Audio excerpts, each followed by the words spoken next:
Hi everyone, you're back in my channel, Warren Cananigo, and you're now watching my life icons. This afternoon I feel so lucky because this is an episode which I think would never really happen. Considering that I was starstruck, I am a fan, and I believe I'm a total stranger to her. So, but of course, I made my self believe those things, and I realized that she's really just a reachable star. For me, she's a star, and so this is a dream come true, and I'm so happy she's reachable. Ladies and gentlemen, one of Toledo's ultimate stateswomen, Mrs. Arlene DYDEE Espinosa-ZAMBO. Hi, how are you today? Hi, Warren. I'm very good and excited. Finally. You look so Finally. refreshing this afternoon, Miss DYDEE. Very ageless, of course. And that's why I consider you a beauty and a fashion icon. Thank you very much. I'm really starstruck until now, but I'm trying to manage my emotions to make sure that I'll be able to serve this dish to my subscribers as beautifully as we could. What was your initial reaction, or what impression did my invitation create in you? Considering that, again, for me, I'm really a stranger. So, what was the first thing that came to mind? Well, receiving those kinds of invitation is really nothing new for me because I understand being a public figure, they come. So it's always a welcome development for us, and it's like meeting new friends like you, Warren. So I'm happy to be able to be featured in your your what you call this your Ano? channel. So it's an honor also and privilege for being featured like you are. Thank you for being open to this and for being professional and humble too, because you really made time for me. Who am I to be spending time with you? So I really, it's beyond appreciation. Actually, it's really, really beyond appreciation, and I'm so happy with our matching outfits, at least in color. And for the first time, Yeah. I'm wearing something as an homage to an organization that's very special to me. In your case, that's your T-shirt of the Inner Wheel organization, which we will talk Yes. about later. And this one is, of course, Yes. a T-shirt of my alma mater, Toledo National Vocational School, and of course, a blue blazer to match with your royal blue shirt. Wow. Nice one. Exactly. Um, I would like to talk about politics and possibly other, high caliber topics, but I couldn't help noticing a picture that I saw in your Facebook. You were carrying a child, and it's so impossible that it's your actually daughter because your daughters are teenagers. So that should be, or that must be your granddaughter. And I researched, it's Nina's, your eldest Yes. daughter's Eldest daughter. daughter. Yes. Yeah. You're Yeah. too young to be a grandma. No. Maybe you're not expecting it. How was the experience being a first-time grandmother? How's the experience? Oh, actually, I can say a long overdue apo. Nina is already in her 30s, and it's about time that women as they grow older will really have difficulties in being pregnant or having a child. So I consider it a little late, but it's very exciting. Lamig jud ang apo.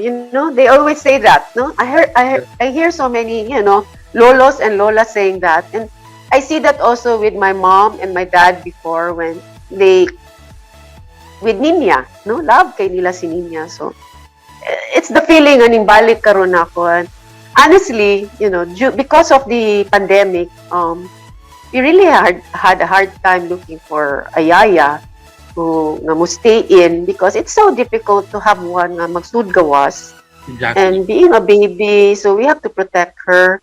So first 3 months hands on with me, including ko. So I sleep with the baby. I change the diapers, everything. Bath, go on. We take a bath. We take her. Go on, tanan. It's like nagsugod ko sa uno. I feel like young again. Honestly, kay mura ka back to your younger days when you have to take care of your children. So the feeling is so refreshing, although tiring. You have sleepless nights also, headaches, part of, So, but lami ang feeling, the sacrifices are very worth it. And she's really a bundle of joy for the whole family. Yeah, it's nice to know, Miss Daide, that you have embraced it, embraced the new role really 100%, and you consider it chapter two of your motherhood. Was there a Yeah. difference? Was there a difference between the time when you were still taking care of your kids and now that it's your granddaughter that you're taking care of? Is there like a nuance or like a slight difference? Well, it's totally different because, like, when it was me as a mother, Mm-mm, there are so many consideration. mm-mm, Like right now, I come in to assist, to help, but not really kanang it's totally all my responsibility because naman ng parents. absolutely. So it's like a support koan lang ko, acting, supporting actress on the part of my apo. So I like your sa akong mindset. time ha? Sa I akong like your time mindset. before, of course, we have to take off kung say pagkaon, asa mi palit og gatas, there are so many consideration karon, a little bit more relaxed I than like the being the analogy. really I like the analogy of a best supporting actress, like a supporting actress. supporting role na lang yun ka, Exactly. at this time. So you And just you guide really love them. your daughter at the same time because you don't like to overstep her right as a mother. So at least you know that you're just in the background and you're just there ready to take her back just in case she falls or whatever if she needs advice. Yeah. Well, kita as parents, she's an adult already. She's married, so guidance na lang yun ka, just to guide her and support her. So para sa things will be a little bit better for them, most especially sa akong apo. So that's how I look at it. And it's more comfortable now on your part because you just have to reuse your strategies as a mother. Right? Just have to Yeah. reuse them. But it's But so I, funny, no?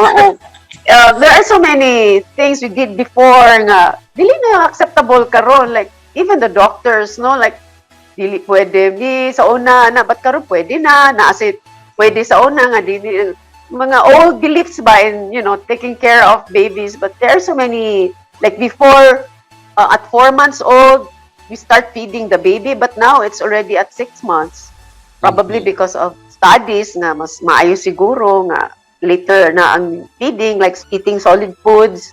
So na mga changes. So Mhm. ni-adapt na pud ko, at least I'm learning again. And it's I'm nice to learning know, again. Miss Daida, that you can relate to the mothers in the masses, right? I mean, you can relate to their experiences. Exactly. Before. You know what they're But going through. yeah, actually before, I was not mayor then, and but gihimo ko nilang model for breastfeeding diri sa atong city hospital because I really breastfed all my children.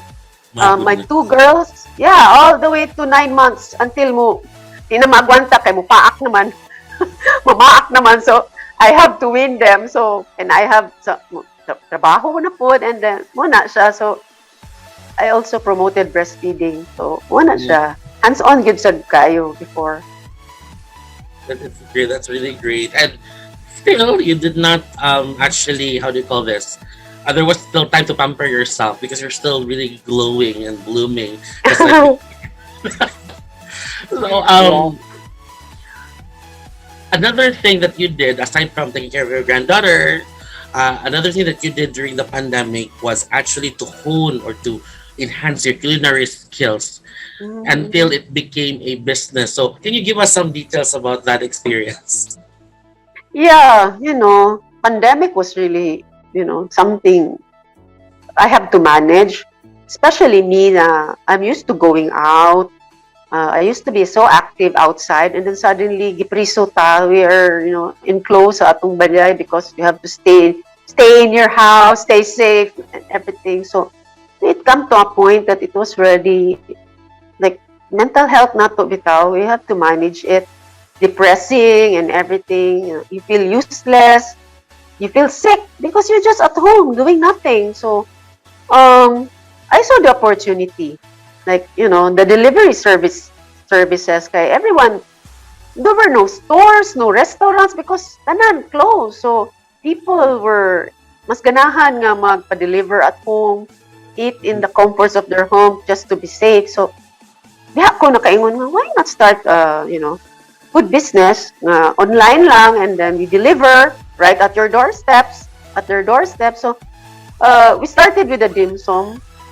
Um, katong steamed fried rice with shrimp balls and lumpia. It went well until such time slowly ni-reopen na ang atong business. So nahinay na siya. So again, actually I do not really cook. Naami maayo nga cook. But I guide them. And then so monto nga ni-click sa to siya for how many months. But masaturate na po because everyone is into this business again, mga food delivery. So, mapula na sa mga tao. So, I have to change na po. So, moto nga, we tried also selling this puto.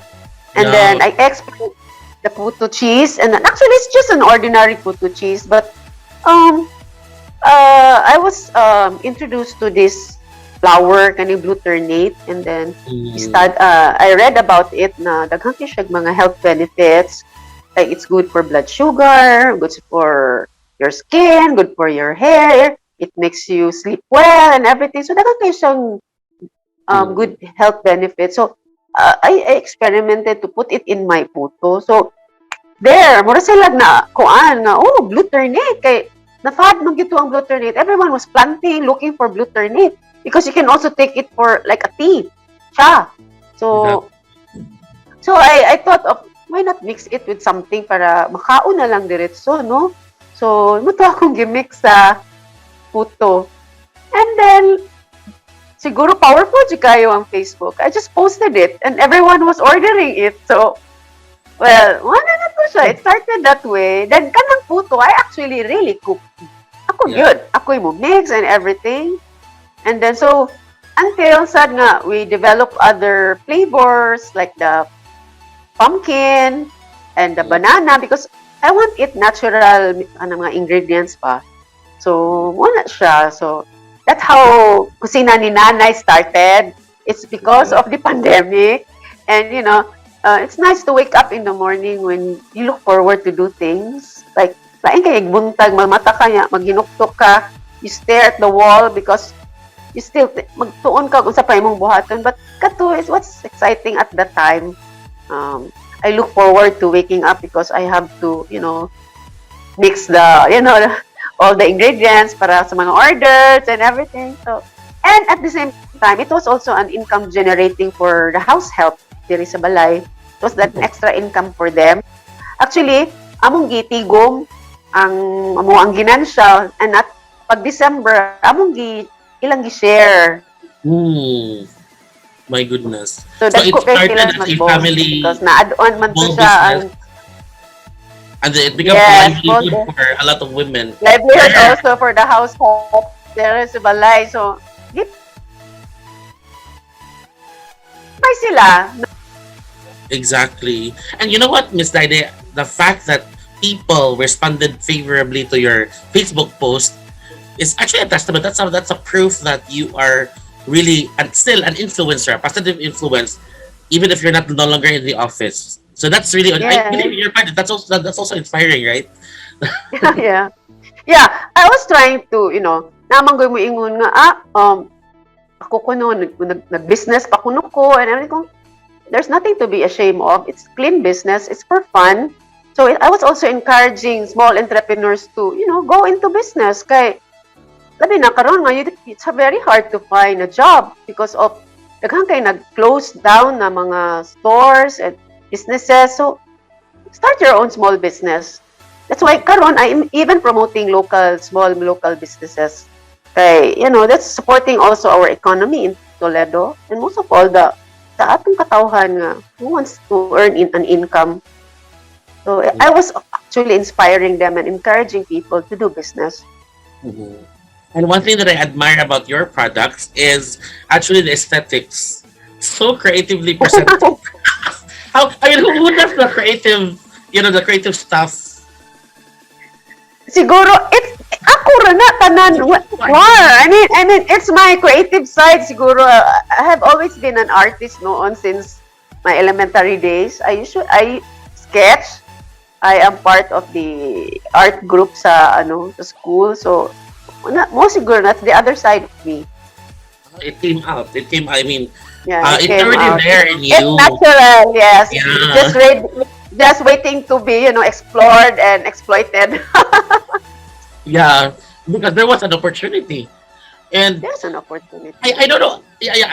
I said to start as a small family business to survive, of course, and then it was turned into like a livelihood program, right? Because I believe there were already many women involved with that business.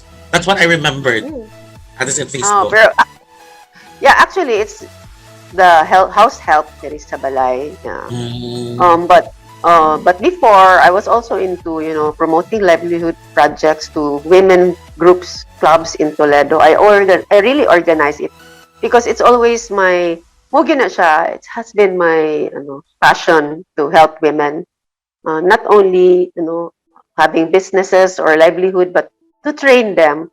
They get all these training skills like cooking, hairdressing, bisan unsa lang, just para they can always use it anytime, 'di ba? are those the ideals or the objectives of your inner wheel Mhm. organization?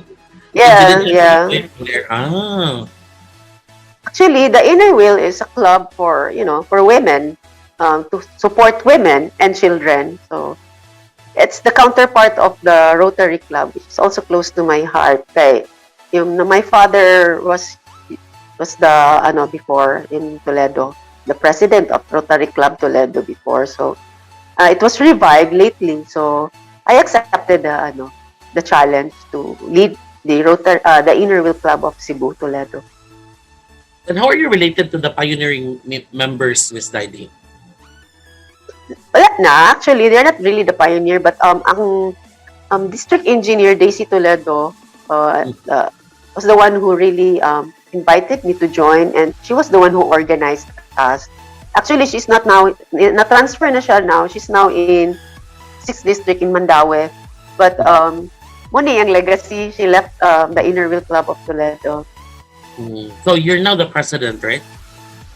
Yeah, in Toledo City. You're now the president. I Yes. it was. I believe it. I believe it started early last year before the pandemic. Am I? Early last year. Actually, it was in the pandemic. During pandemic, During the pandemic. March. During the pandemic. Mm. Yeah, we started last February. We're almost a year already. But March, next month, 1 year na mi sa Toledo. So, since we were organized and inducted and chartered.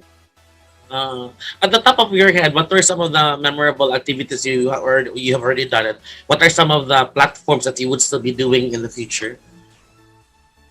Well, I one major project was we were able to give computer printers to schools and Hmm. support the printing of modules. My goodness. Uh, uh, we were able to deliver one in Kalong Elementary School and one in Subayon. We chose small schools nga kanang dili lang kay dako pod, because Exactly. usually the small school have the smallest budget also. That's why they need more help. I agree. So we by March also we will resume. We will give one also in Bunga National High School and Malugog National High School. So by March po. And right now, after Bagyong Odette, we started this Oplan Paglingap. Actually, it's really a project of the Inner Wheel National Club. So we give out, relief packs or any help to all the affected affected areas in Toledo. Kami, diri sa Toledo, we decided to daghan mong yung sana all kami sa diri Ma'am Daydi, but it's not really political man good. So amo ang basis for choosing that place is because nangita gyud mi sa pinaka-remote, pinaka-suok, where help is dugay maabot. No, there was even a place here nga among giadto nga 2 weeks after wa pa even 1 kilo of rice na abot nila nga ayuda. So that's why we decided to help the farthest and the remotest areas in Toledo. So I hope makasabot po ng uban ba nga okay maning tanan, because the government is also doing their part yun. Grabe sad ang ayuda sa government, but dili man gyud maabot dayon tanan. So we're trying to extend help by providing also help to remote areas, mga secluded but sitios and barangays. I love the Muna siya. front of your organization because you don't really focus on the things that you're really interested in, but you actually Yeah. observe, you actually analyze what's really needed at this time, and then that's where you will actually Yes. put your Yes. focus. Yeah. Yeah, Yes, that's we respond to the call of the times. Like karon exactly. after Odette, we have to reach out to mga victims ato gyud, grabe gyud sa daghang kadaot. All of us are victims, all of us suffered, but there are more people nga mas nasuffer pa gyud pa because less put down ng ilahang access or opportunity to recover fast. So ginagmay war, it's not really major, no? We provide them kilos of rice, canned goods, but ma-shock ko because one time I interviewed one. Ko, pasensya na mo ani ha. This is only this. 2 kilos of rice, a few pieces of canned. No, ma'am. Ko, this will only last siguro 2 to 3 days for you. Siya, no, ma'am. Mulas na usa ka buwan. Na-shock ko. Ha? So, yung anak, gid bitaw sila, naghanggang galisod, sad pa nga. We're happy to share our blessings. Actually, some of it are really donated by the members of the club, to be honest with you. They're so generous, no? And some also are donations from really good friends of ours. Anang ako lang ipamaraygan po. And then, napadagid silang tabang, sacks of rice, cash. I even have a friend from the US, ipadala gyud siya $1,000 to support. So, dakan kay nahimo. So, mo na siya among every weekend na pud ni makalakaw kay makaadto sa mga lugar because most of the members of the inner wheel are working. So, they are only available on weekends. So, ganiha dito na sad mi sa Barangay Tubod. So, I think the last round will be next week, War. Kay we have to relax mi kay hopefully na pa manghatag more ayuda, assistance also.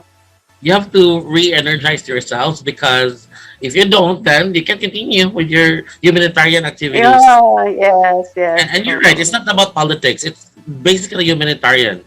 You're just really an It's ordinary not politics. citizen really wanting to help other citizens. That's just it, period. Yes, period. Nothing political. And I do not Actually. even bring political people with me. They're just ordinary citizens who joined us as women. Women helping women. That's it. That's just it. And I believe it's like many others. I believe it's so comfortable for you to be in that kind of zone because you were born and raised in a family of politicians. Am I correct? Is it because of your upbringing? Actually, we're not really politicians. Because my father became mayor in 1992, but long before that, he was a businessman. And then, siguro because when my mother passed away, I was able to work with my father. I took over my mom's position. So, na-expose ko dito. And with that exposure, na-train and everything, so that started it all. But because dugay na sa doy, it was in the 1990s until now, mura makaingon na jud ta nga we are a family of politicians because it has also influenced my brothers. So, muna mura bag napasa na ba, nakita po nila na, when my father started it, kana bang malipay mata, we help many people. And I'm not kanang di ko mauwa mo ingon na we also help Toledo what is Toledo today, we have also contributed to its development. No? Mhm. Lain-laing lang level because at that time, lahi man sad ang needs, lahi po ang capacity sa LGU. So at that time, walay Atlas, walay luoy kay ang Toledo because pobre ang Toledo during the time of my father and my time. Not like now nga with all of the businesses, the industries located in our, so, mas lahi ron, but lain-lain lang, but makaingon sad ko nga where we are now, we also have contributed in our ways, little ways. Mm. When there are times when you're challenged and some people are giving you a hard time, was there a time when you how do you call this, like initially or temporarily told yourself that I have to stop. Politics is really a dirty world and it's confusing and it's complicated. Was there a time? Were there times that you have to say that to yourself? Oh, well, yeah, sometimes, but that's life. I always take it as that's part of the cycle of life, Manggudwar. I mean, um, sometimes we rise. That's part of the challenge of being yeah. in this world, no? We fail and then mubangon na punta, we fight again. And Mhm. then I can say that it's already in my system. So right now I am an ordinary citizen. I'm just a civilian, but I cannot say no to people coming asking for my help. I cannot say no because they're my friends, they're my loyalists, they're my supporters. So it encourages me to go on because maluoy man sad ta because they're still there, no? Supporting and no. Yeah, and I'm really So thankful. I'm really grateful for people like you who, despite the difficulty of the situation, did not really give up. You continued because okay, let's just put it this way: if you're an ordinary citizen, a civilian, of course you can help. But if you're in the office, you can help more people. Like if you more. help 100 people, Oh, a million, and you're in the yes. office. So thank you because you're I there. Yeah. Yeah, that's true. I mean, it's different when you have a position, like if you're connected with an LGU, and because lahi again, it's different. I can truly say that kaya I have been in and out. So it's different when you're there. Yeah, But you're one of the most experienced actually. hmm, yeah, One of the so not allowed. So thank you for just continuing, not giving up the fight. There may be ups No. and downs, but as the most important thing is you're still, keeping yourself afloat and still continuing to really help with or without the office. The Yeah, office. I'll give you an example. When pandemic started, it really stopped me to go out because I was not allowed to go out because remember the time when we have to carry a pass just to go inside the grocery, inside the. I mean, I Yes. was nobody. So only the city officials, the barangay officials, the governor, and all the can go out. So I was locked inside my home. So it's totally different siguro no if I was one of the city councilor I can really continue functioning no to be a public servant. So but now there are limitations. So ibagay kung you're there with because you can really access and you can also be more accessible Yeah. You and can of course maximize. like maximize and then I can also say that nakay gamay nakay salary so you can always share a little share sa di ba not like now nga ay pag so I'm just being honest and practical about it di ba. Yeah, exactly. Thank you very much from that. I really learned a lot of lessons from the things that you have shared, and I'm sure my subscribers are excited and is already excited for this and are also learning a lot from this. I know you're actually how do you call this? Very busy with a very important national activity in the coming months. So good luck. And Thank you. thank you for still being there, still continuing the fight. Yeah, And good yes, luck. thank you Thank you kaayo very much. Warren. Yeah. Yes, I'm so thankful. Again, I thought you're an unreachable star, but I'm so humbled now that we can call her. I can call you now a friend, right? Of course, we're friends. Every, of course, Thank you my very much. I best really friend. appreciate this opportunity. What's your Yeah. final message to my subscribers tonight? Thank you, Warren, for this opportunity to be a guest in your channel, and to all your followers and subscribers.